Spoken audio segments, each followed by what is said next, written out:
Murder at Sea Captain's Inn, a book magic mystery, written by Melissa Bourbon, narrated by Abigail Reno.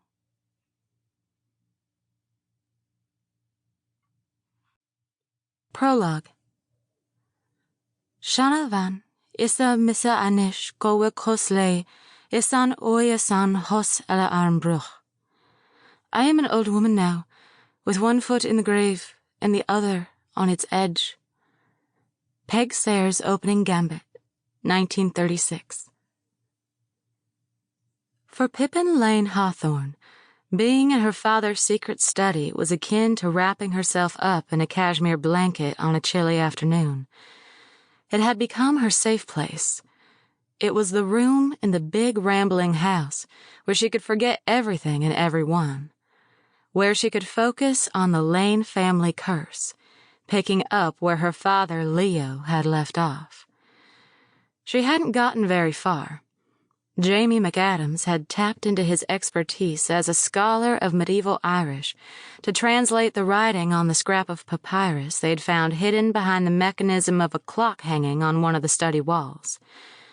It had been a stunning discovery. This is an ancient text, an historical document, a primary source, he'd said, tracing it back to the 1st century.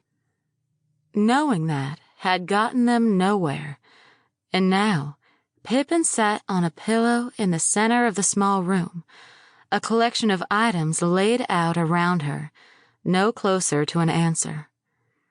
To her left was a hardcover book of poetry by William Butler Yeats that belonged to her father, Leo Hawthorne.